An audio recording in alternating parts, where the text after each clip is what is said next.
എന്തായാലും ഈ അധ്യാപകനെതിരെ നടപടി സ്വീകരിച്ചിട്ടുണ്ടെന്നുള്ളതാണ് നമുക്ക് മനസ്സിലാകുന്നത്. വൈസ് ചാൻസലർ ഇതിനകത്ത് കൃത്യമായി ഇടപെടുകയും ചെയ്തിട്ടുണ്ട്. സിൻഡിക്കേറ്റിലടക്കം ഈ വിഷയം വരികയും ചർച്ച ചെയ്യുകയും അതിൽ നടപടിയെടുക്കാനുള്ള തീരുമാനവും ഒക്കെ എടുക്കുകയുണ്ടായി. പക്ഷേ ഇതുമായി ബന്ധപ്പെട്ട് നേരത്തെ നമ്മളോട് സംസാരിച്ച വിദ്യാർത്ഥികൾ പറഞ്ഞൊരു കാര്യമാണ്, ജോലിയുമൊക്കെയായി പുറത്തു പോകുന്ന ആളുകൾ വരണം എഴുതണമെന്ന് തിട്ടൂരം പുറപ്പെടുവിച്ചാൽ മാത്രം പോരല്ലോ, അവനവന്റെ ഭാഗത്തു നിന്നുണ്ടായ ഒരു വലിയ വീഴ്ചയ്ക്ക് വിദ്യാർത്ഥികൾ അവരുടെ ജീവിതം കൊണ്ടും കരിയർ കൊണ്ടും വില കൊടുക്കണമെന്നൊക്കെ പറയുന്നത് കടുത്ത അനാസ്ഥയും കടുത്ത ബുദ്ധിമുട്ടുണ്ടാക്കുന്ന കാര്യവുമാണ്. ഇപ്പോൾ നമ്മളോടൊപ്പം സേവ് യൂണിവേഴ്സിറ്റി ഫോറത്തിന്റെ പ്രതിനിധി ശ്രീ ആർ ശശികുമാർ ചേരുന്നുണ്ട്. ശ്രീ ആർ ശശികുമാർ, കേരള സർവകലാശാലയിലെ 4ാം സെമസ്റ്ററിലെ MBA പരീക്ഷാ ഉത്തരപേപ്പറുകൾ 75 ഒരു അധ്യാപകന്റെ ബൈക്ക് യാത്രയിൽ നഷ്ടപ്പെട്ടു പോയി എന്നൊരു വാർത്ത വരികയാണ്. അതുമായി ബന്ധപ്പെട്ട് വിദ്യാർത്ഥികൾക്ക് വലിയ ആശങ്കയുണ്ടാകുന്നു.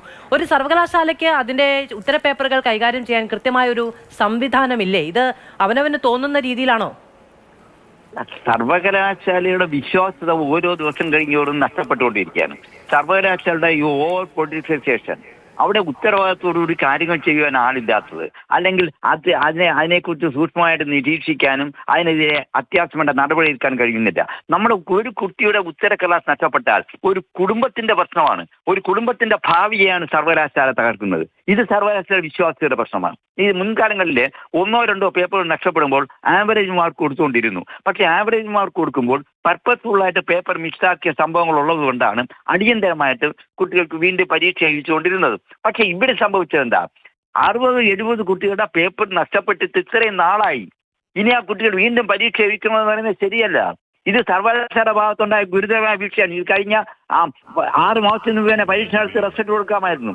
ഇനിയിപ്പോൾ ഇതിന്റെ മുൻപിലുള്ള കാര്യം, കുട്ടികൾ പലരും വിദേശത്തോ മറ്റു സ്റ്റേറ്റുകളിലോ ആയിരിക്കാം, അവർ വീണ്ടും വന്ന് പരീക്ഷ എഴുതണം എന്ന് പറയുന്നതിനകത്ത് ന്യായമില്ല. സർവകലാശാല സ്പെഷ്യൽ കേസായി ഈ കുട്ടികൾക്ക് അവരുടെ മറ്റ് പേപ്പറിന്റെ ആവറേജ് മാർക്ക് കൊടുത്ത് ഇമ്മീഡിയറ്റ് റിസൾട്ട് റിലീസ് ചെയ്യാൻ തയ്യാറാവണം. അതിന് വേണ്ട ഉത്തരവാദിത്വം സർവകലാശാല ബോഡികൾക്ക് ഉണ്ടാവണം. നിസ്സാരവശാൽ അത് ഇല്ലാത്തതുകൊണ്ടാണ്. ഒരു കാര്യം കൂടെ പറയട്ടെ, എന്തുകൊണ്ട് ഇതെല്ലാം അറിയുന്ന കുട്ടികൾ എങ്ങനെ നമ്മുടെ സർവകലാശാല പഠിക്കും? ഇവിടെ നിന്ന് മറ്റു കുട്ടികൾ വിദേശത്തിലും മറ്റ് സംസ്ഥാനങ്ങളിലും പഠിക്കാൻ പോകുന്ന ഇതുകൊണ്ടാണ്. അടിയന്തരമായി വൈസ് ചാൻസലർ ആവറേജ് മാർക്ക് കൊടുക്കാനുള്ള നടപടി കൈക്കൊള്ളുകയാണ് വേണ്ടത്. കൃത്യമായ അതിന് കാരണം ബോധിപ്പിക്കാൻ കഴിയുന്ന വിദ്യാർത്ഥികളോടെങ്കിലും അങ്ങനെ അനുഭാവപൂർവമായ ഒരു നിലപാട് സ്വീകരിക്കട്ടെ. ജോലി ഉപേക്ഷിച്ച് നിങ്ങൾക്ക് വിസ കിട്ടിയില്ലെങ്കിൽ വേണ്ട, നിങ്ങളുടെ കരിയർ ഏത് വഴിക്ക് പോയാലും കുഴപ്പമില്ല, നിങ്ങൾ തിരിച്ചു വന്ന് പരീക്ഷ എഴുതണം എന്ന നിലപാട് സ്വീകരിക്കുന്നത് മാനുഷികമാണോ?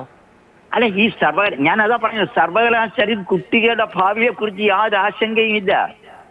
അതാണ് ഇവിടെ നടന്നിരിക്കുന്നത്. ഇപ്പൊ കേരള സർവകലാശാലയിൽ കുട്ടികളുടെ പഠനത്തിൽ അഡ്മിഷനിൽ എണ്ണം കുറയുന്നത് ഇതുകൊണ്ട് തന്നെയാണ്. അത് മാത്രമല്ല, മുൻകാലങ്ങളിൽ ഇത്തരത്തിൽ പേപ്പർ നഷ്ടപ്പെടാതിരിക്കുന്നതിന് വേണ്ടി കേന്ദ്രീകൃത മൂല്യനിർണ്ണയമാണ് നടത്തിക്കൊണ്ടിരുന്നത്. അപ്പോൾ എല്ലാ അധ്യാപകരും ഒരു പോയിന്റിൽ വന്ന് വാല്യൂ ചെയ്യുകയും അപ്പൊ തന്നെ മാർക്ക് അപ്ലോഡ് ചെയ്യും. ഇത്തരത്തിൽ കഴിഞ്ഞ കുറച്ച് നാളുകളായിട്ട് മാർക്കുകൾ നഷ്ടപ്പെടുന്നില്ലായിരുന്നു. ഇപ്പോൾ വീണ്ടും പഴയതുപോലെ പേപ്പർ കൊടുത്തയക്കുമ്പോൾ മിസ്സിംഗ് ആയെന്ന് വരാം. അങ്ങ് വന്നു കഴിഞ്ഞാൽ അധ്യാപകന്റെ നടപടി എടുക്കുന്നതുകൊണ്ട് മാത്രം കുട്ടികളുടെ ഭാവി സുരക്ഷിതമാവില്ലല്ലോ.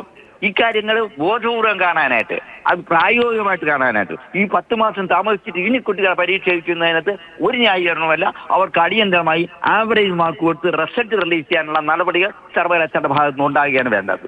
വളരെയധികം നന്ദി ശ്രീ ആർ ശശികുമാർ ഞങ്ങളോട് പ്രതികരിച്ചതിന്.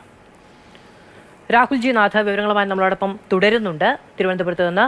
രാഹുൽ, ഈ ആവറേജ് മാർക്ക് അടക്കം കൊടുത്ത് വിദ്യാർത്ഥികളെ പരീക്ഷയിൽ നിന്ന് ഒഴിവാക്കുക എന്ന് പറയുന്ന ഒരു ആശയമാണ് ശ്രീ ആർ ശശികുമാർ മുന്നോട്ട് വെച്ചത്. അത് വിദ്യാർത്ഥികൾക്ക് സ്വീകാര്യമാണോ? അവരോട് രാവിലെ സംസാരിച്ചപ്പോൾ എന്താണ് തോന്നിയത്? രാവിലെ അവരും അത് തന്നെയാണ് പറഞ്ഞത്. ആവറേജ് മാർക്ക് കൊടുക്കുന്ന തരത്തിലേക്ക് ഒരു കേസ് ഹൈക്കോടതി ഉത്തരവുണ്ടായിട്ടുണ്ട്. അന്ന് ആ കുട്ടി ആ പരീക്ഷയിൽ തോറ്റിരുന്നു. അന്ന് ഈ കുട്ടിയുടെ ഉത്തരക്കടലാസിൻ്റെ പേപ്പറുകൾ മാറിയിരുന്നു. അത് സർവകലാശാല അധികൃതർ അടുക്കിയപ്പോൾ മാറിയതാണ്. അതുകൊണ്ട് അത്തരത്തിലൊരു കേസ് ഉണ്ട് എന്ന് പറഞ്ഞുകൊണ്ടാണ് അവർ സംസാരിക്കുമ്പോഴൊക്കെ പറഞ്ഞത്. ആവറേജ് മാർക്ക് തന്നെയാണ് അവർ ആഗ്രഹിക്കുന്നത്. കാരണം ഒരു വർഷത്തിനിപ്പുറം ആ പരീക്ഷയിലെ വിഷയങ്ങൾ പഠിച്ചെഴുതുക എന്ന് പറയുന്നത് ശ്രമകരമാണെന്നാണ് അവർ ആവർത്തിച്ച് പറയുന്നത്. കാരണം അതിനുശേഷം ഒരു സെമസ്റ്ററിലെ പരീക്ഷ കൂടി എഴുതിയ ശേഷം മറ്റ് ജോലികളിലേക്കും മറ്റ് മേഖലയിലേക്കും പോയവർ പോലും ഉണ്ട്. അപ്പോൾ ഒരു യോഗ്യത, ഒരു PG യോഗ്യത അവർക്ക് നഷ്ടമാകുന്ന ഒരു സ്ഥിതിയിലേക്ക് കാര്യങ്ങൾ എത്തിയെന്നുള്ളതാണ് അവർ പറയുന്നത്. അതുകൊണ്ട് അവർ ആവശ്യപ്പെടുന്നത് ആവറേജ് മാർക്ക് നൽകി പാസ്സാക്കണം, പരീക്ഷ എഴുതാൻ തയ്യാറല്ല എന്ന് തന്നെയാണ്. ഇത്രയും വിദ്യാർത്ഥികളുടെ പ്രശ്നമാണ്. അവരുടെ ഉത്തരക്കടലാസ് അധ്യാപകൻ ബൈക്കിൽ യാത്ര ചെയ്യുന്നതിനിടയിൽ നഷ്ടപ്പെട്ടു. ഈ അധ്യാപകൻ ഒരു തരത്തിലും ഉത്തരവാദിത്തത്തോടെ അല്ല പ്രവർത്തിച്ചത് എന്നുള്ളത് വളരെ വ്യക്തമാണ്. ഈ വാർത്ത മാതൃഭൂമി ന്യൂസാണ് പുറത്തു കൊണ്ടുവന്നത്. ഈ കാര്യത്തിൽ VC യുടെ അടിയന്തര ഇടപെടൽ ഉണ്ടായിട്ടുണ്ട്. പക്ഷേ അവസാന തീരുമാനം എന്താണെന്നുള്ളത് ഇപ്പോഴും ബാക്കി നിൽക്കുകയാണ്.